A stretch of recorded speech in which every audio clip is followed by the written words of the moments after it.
welcome to Entrepreneur Connect Dialogues, where we amplify African excellence, and we do that by talking to some of the most inspiring entrepreneurs on our continent. We look at their stories, we look at what they do in society, their social impact, their economic impact. We have a look at how they look and see the future of entrepreneurship in Africa. And in that sense, joining me today, we've got Kgomotso Sediane from KMC, and she's going to share her story with us today. Welcome, Kgomotso. Thank you very much.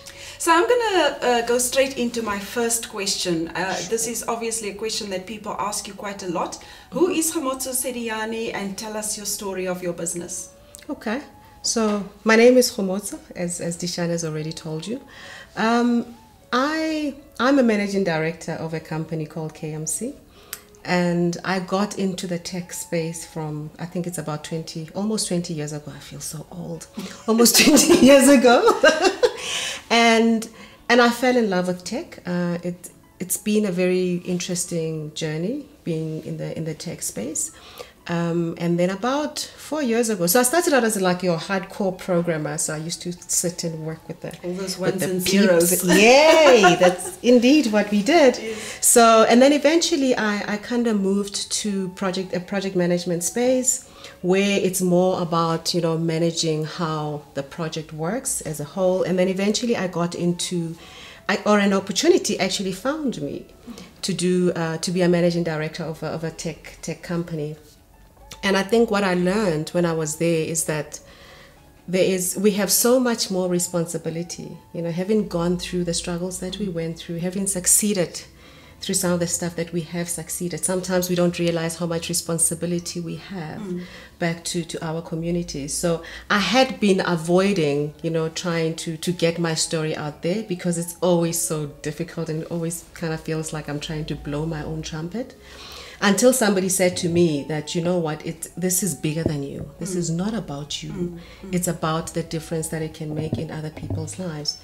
So what KMC does is we are actually a digital software development company, and we build custom solutions for our clients, much like we did for you. Yes, absolutely. We'll chat about that a little bit indeed, later. Yeah.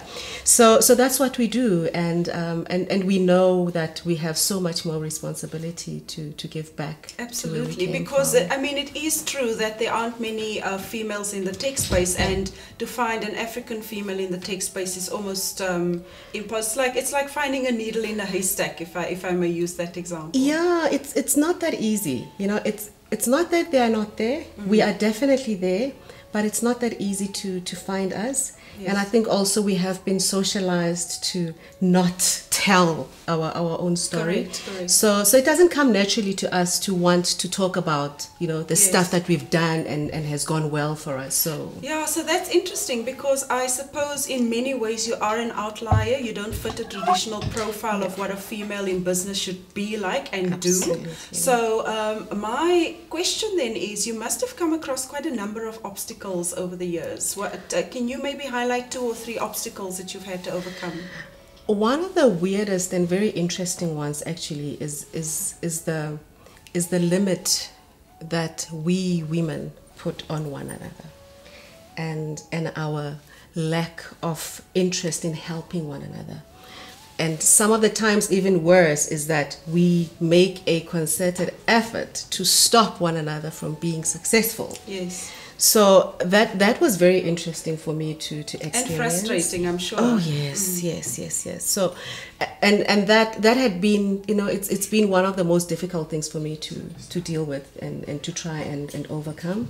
So having to try and find women who share the same vision and understanding that, look, tech happens to be the thing that allows me and KMC to do what we want to do, but beyond all of this, behind all of this, there is a purpose, So, and I think once we find people who understand that this is actually about a purpose, then it makes it easier for women to connect. Sure. So that's one of the first hurdles that I had to go through, or sort of the things that I had to accept. I always tell a story that when I started the business, I never really had a situation where I didn't have money to buy bread or cheese, since I started working. And then I went on this entrepreneurship journey, and wow, how interesting that was, I mean, there was cash flow. Yeah, before all of this, I'd walk into the house, I'd feel a 5 rands there and a 10 rands there, and and be lying all over the house. and I wouldn't even be bothered by it. And then I went on this journey, and there was a time when I had 2 rands and I needed 50 cents to go buy one tomato, 1 pepper, and 1 onion just to make gravy so I can cook pap and have supper. And I couldn't find 50 cents anywhere in the house. No way. You turned the house upside down and there's no 50 cents. No 50 cents. And I learned that prior to that, there had been times where somebody would call me and ask for help. And it would just look like such a simple thing that I wouldn't actually prioritize it. But now I understood the value of simple things, that if somebody asks me for help, regardless of where I am on my journey, I understand that it might be 50 cents to me, but to you it might be about saving. Might be life. everything. Yes. So that has been, one of those things that I had taken away from those engagements with those ladies, that I need to make sure that I remember the 50 cents story in all my engagements. So that was the first.